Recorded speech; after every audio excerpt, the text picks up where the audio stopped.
In this week's show, we'll roll through Arizona with some fun in the sun and snow. We spy on some artwork from ancient civilizations, chat with a curator of some fossilized fecal matter, and drop in on the nation's biggest hole in the ground.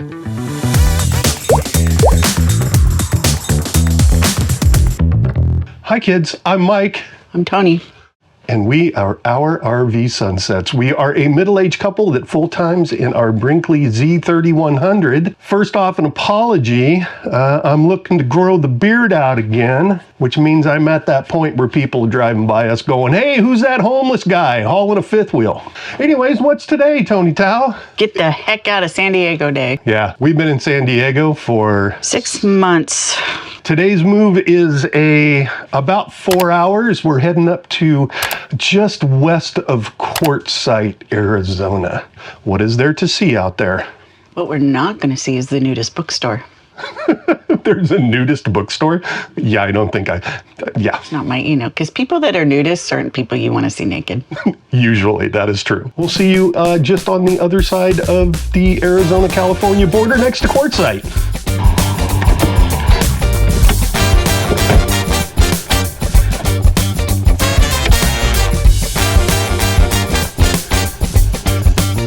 Don't be that person at the dump site with no gloves on. Glove up. Well, it may seem ridiculous to you the way I do the things I do. So when we travel, I put about 20-30 gallons of water in the fresh tank just so we have water for using the bathroom, flushing the toilets, washing our hands, things like that. And I use one of these. It's a Restmo water meter. I will put a link for it in the show notes below. So very sorry, friend, you got no box to... So while that tank's filling, let's go get our Starling. Pack it up. And a tiger just can't go and change its stripes. I fooled you once, I fooled you. So our Starlink travels in the original box, but I have a mount in the pass-through for the router and the power supply. So that is the mount that holds the router and the power supply. Cable just wraps up and goes there. All right, time to roll up the water hose. So don't you go and try to change me, yeah. Tell me I can't and you know I will. Tell me don't go and I'll keep moving. Travel mode achieved. We've been sitting for 6 months, so air and torque on the lug nuts. You got the propane tank, right? Yep, it's in the back of the truck. And these torque to 120 pounds, which I've already set the torque wrench to. Say woman, you know it is what it is. Come on, that I'm marching in. All right, kids, going to hitch height. All you gotta do is hit the right and left buttons on your leveler controller. So a little tip, if you're a tall guy like me, go to hitch height before you unplug any of the stuff that you're gonna have to put in the front pass-through, because you'll have better headroom. All right, kids, time for everybody's favorite adventure. Cold morning, 50 amp cord cable wrap.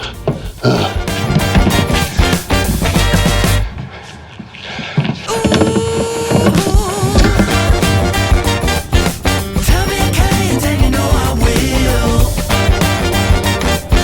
Tell me don't go and I'll keep moving. Baby, tell me I can't and you know I will.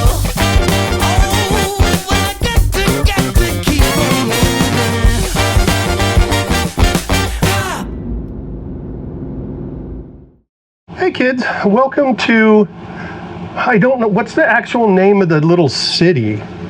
Oh my God. We're in between. Right next to Blythe. We're in between Blythe and Quartzsite. We're just over the Colorado River in Arizona, at the river sands. the River Sands RV Resort, because you know everything's a resort. Every RV park is a resort. Since we're back on the road again, we have setup beers. You'll notice that the setup beers are in a glass because we're in the desert, which means when you get beers, the bottom is blown out of the beer. This probably got hot at some point, but what it is a Grand Canyon Brewery Prickly Pear Wheat. We actually went to that brewery. We did, and We liked them. We need to toast to a RV god, but I haven't thought of a god to toast to. Do you have a god to toast to? One that is like, okay, you've been stationary for a while, and now you're back out on the road. Back on the Rhodicus? All right, here, back on the Rhodicus to you for giving us a solid travel day. It's a good travel day. It was. We went through Glamis, through the Imperial Dunes, and it's totally cool, so you have to see this. If you've never seen the Imperial Dunes, I just want you to imagine the landscape where Jabba the Hutt tried to throw Han Solo into the pit. Yes. That is exactly what that landscape Or looks if you like. want to talk about Spaceballs, it's where they're combing the desert. Yes, where they're combing the desert in Spaceballs. All right, well, we'll do some type of adventuring tomorrow, assuming I don't get hit with a whole ton of changes from a client. All right, seriously, I need to finish my beer, and we'll catch up with you somewheres here around Quartzsite Blythe area. She doesn't nap in the truck when we're driving, so as soon as we land, It's nap time. it's nap time. Nap time for Gracie girl. Well, I did not get any changes from clients, so we Of course, have the minute we drive off the RV park, you're going to get them. Yeah, that's exactly what's going to happen. The phone's going to start blowing up. Right. But in case the phone doesn't blow up, we are going to head out and go see a couple of things. There are some like big, giant, ancient, like I don't even know if you call them petroglyphs, but like giant figures that were carved in the ground by natives years and years and years ago. So we're going to go check those out. They're just north of Blythe. And then you said you had a couple other things. I've just never been to Quartzsite, you know, and everybody, Quartzsite, Yeah. and that's the place to go.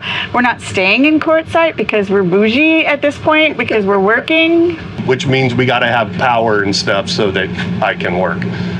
It's not that we're actually all that bougie, because I don't think we are. Do you? Okay, maybe we are bougie. All right, we're going to go run out into the middle of the desert and try and find great big petroglyphs in the ground.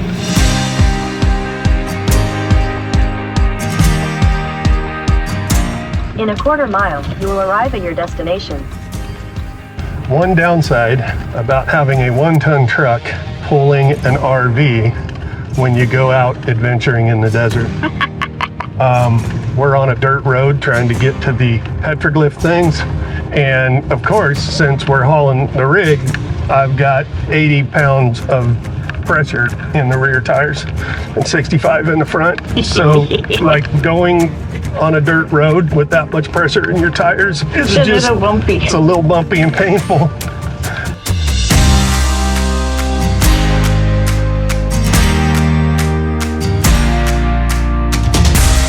The figures on the ground are known as the Blythe Intaglios.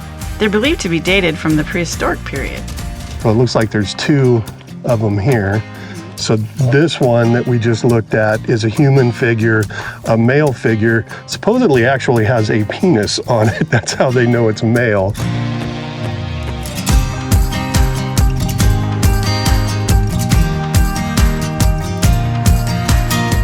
It doesn't say it's a horse, but both of us decided in our minds it's a horse. I think it is. I mean, you've got the head of a horse, it's got a tail, it's got the four legs. I'm saying it's a darn horse. It's a horse. In our heads, it's a horse.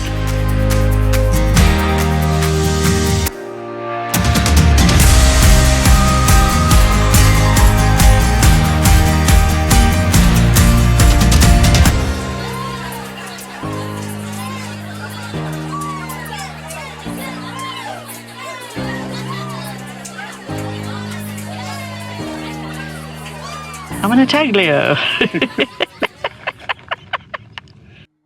All right, kids, we're out of Ehrenberg, Arizona, heading up to Williams. We're going from a 90-degree heat to possible freezing.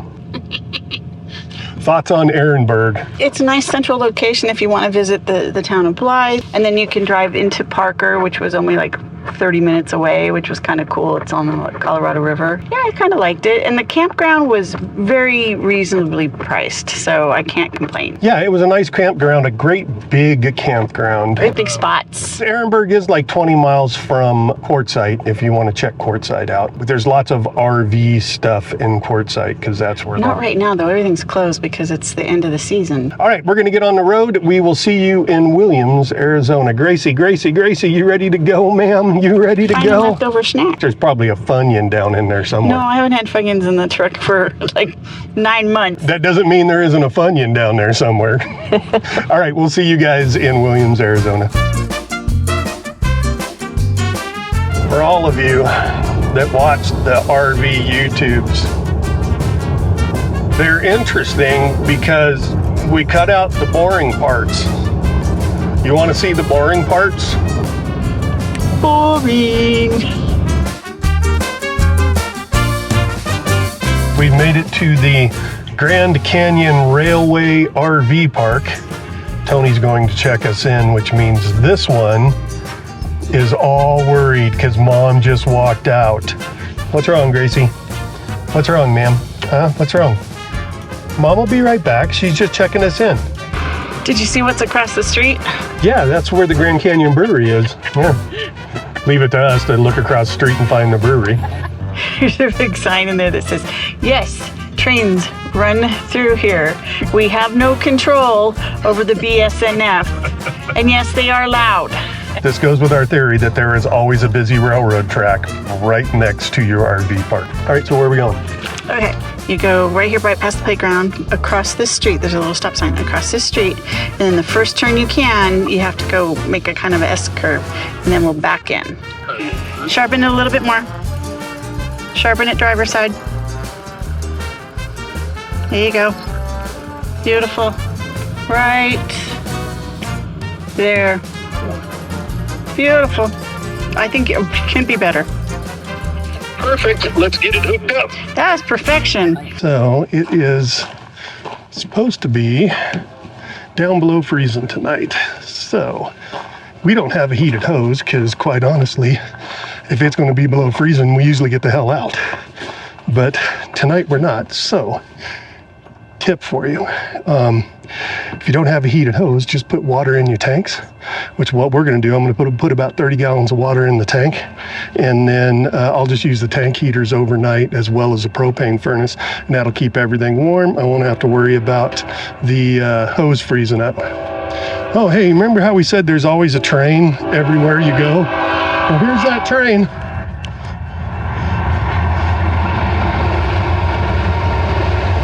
Every place there's an RV park, there is a railroad track within an eighth of a mile. Starlink is up. I'm kind of guessing on which way north is right now. So I'm gonna get my phone and I'll check and make sure. We'll see how close I got. So I thought north was that way. You can see that's the way the Starlink is pointed. It's that way. First thing we gotta do is loosen this up, and then we'll just spin the whole thing around. All right, so these are the 3 clamps we use on this. There's the first one. That one's like a Velcro clamp that hooks up. And there's the third one up there. So why these 3 clamps? Well, it keeps, when the wind blows, the cable will bang up and down against the flagpole buddy pole and make a bunch of noise. So this keeps it from doing that. That's why we use them. So the last thing we got to do with the Starlink is figure out what kind of speeds we got. So let me first make sure that I am connected to the Starlink Wi-Fi, which I am. And then let me open up the Starlink app. Where's my RV apps? There's my RV apps. Starlink. It's connected. Let's do a quick speed test. See what we got here. So far, it's not looking all that great. Let's run it one more time. Sometimes you run it the second time and it gets better. Yeah, that's showing a little bit better. Let's see if the upload gets any better. That's what's important to me because I'm always uploading files to clients. Oh yeah, this is much better. It's up around 20 megabits. 19, 18, yeah, it's around between 15 and 20, so that should be enough for me. We walked over to downtown Williams, which was the last spot to be bypassed on Route 66 in 1984. It's got all the retro kitsch that you would expect, and it's a great way to get that fix for those that enjoy the nostalgic feeling. But what we were really here for was the weird and wacky, and Williams delivered. Well, we said that we were going to do a bunch of weird and wacky stuff this year, a bunch of Atlas Obscura stuff. This is the first one. This is in Williams, Arizona. This is the Poozeum.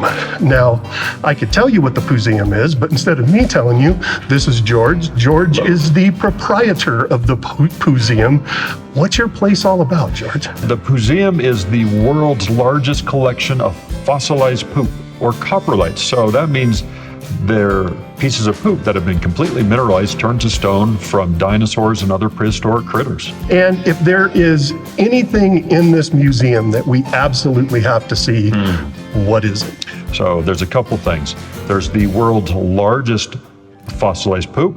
It's from a T-Rex. It's in the Guinness World Records. Another fan favorite are the fossilized farts.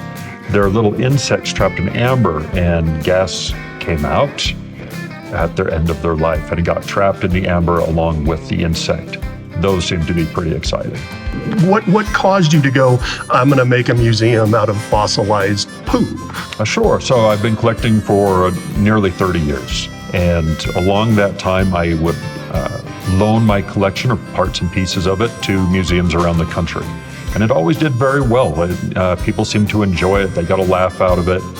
And it seemed successful. And I thought, why am I not turning that into a permanent location where the people move to see it instead of the collection moving? Because there's always a risk of breaking pieces, losing pieces when you ship them around. We started looking for a perfect place for a Poozeum, and we know we wanted it to be on Route 66, and that's where we found Williams. And what's great about the Poozeum is it's totally free.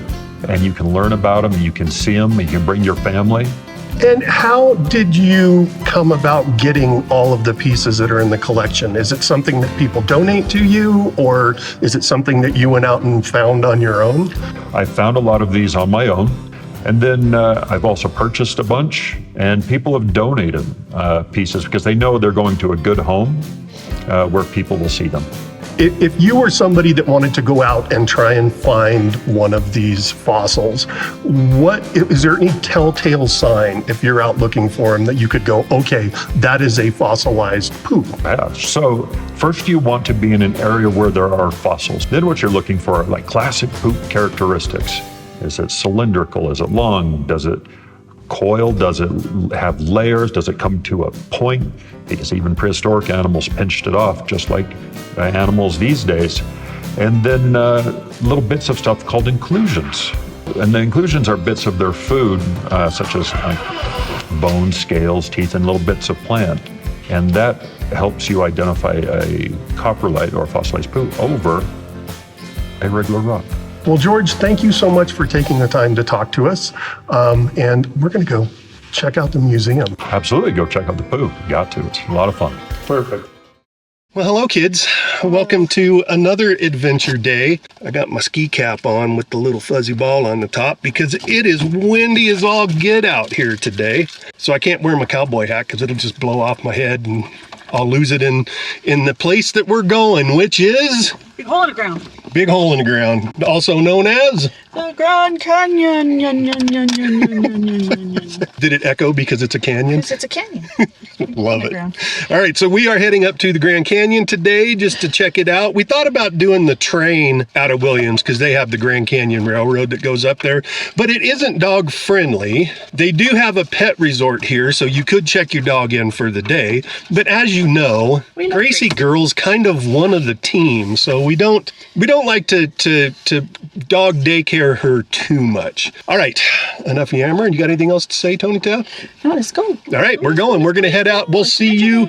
We will see you at the Grand Canyon. The South Rim entrance to the Grand Canyon is about an hour's drive from downtown Williams on Highway 64. Once inside the park, we made a beeline for the visitor center and Mathers Point. The views were stunning, but the crowds were a bit large. So we headed back to the truck, and just in time.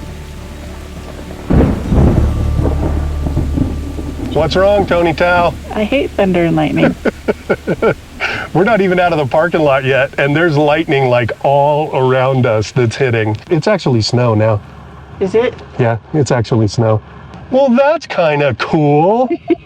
Being at the Grand Canyon when it's snowing. Wow. It started sprinkling and thunder and lightning, and then it started hailing, and then all of a sudden it started snowing. So cool. All in about a 5-minute span. 5-minute span. This is so cool. It's awesome. So we just learned something very, very important about coming to the Grand Canyon. Don't go over to Mathers. Was it Mathers Overlook? Still go over there. Well, go over there, but if you want a place that's a little less people-y, come out here to the Desert View Tower area. It's way less people-y over here. And the view is stunning. It's like at the very end of the Grand Canyon. Yeah, and you can see the Colorado River from over here, where you really couldn't see it that well from over at the Visitors Center. Yeah, this was a very happy surprise. It's a little bit of a drive out here. It's about 25 miles, but it goes anywhere from 25 miles per hour to 45, so it didn't take that long. No, it didn't take that long. Gosh, gorgeous. Yeah. There's a tower here, and then there's a sign about a tragedy, an airplane tragedy that happened. Oh, I didn't even see that. Yeah. The tragedy happened on June 30th, 1956, when a United Airlines Douglas DC-7 struck a Trans World Airlines Lockheed L-1049 Super Constellation over the Grand Canyon National Park. Both aircraft were maneuvering to avoid building thunderclouds when they collided and fell into the canyon. While there were no survivors of the accident, the crash became the catalyst for the creation of the Federal Aviation Administration and modern air traffic control systems.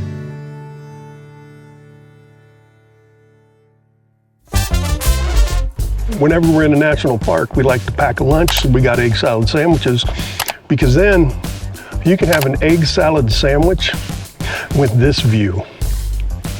Crazy beautiful. How's the sandwich? Sandwich is really good too.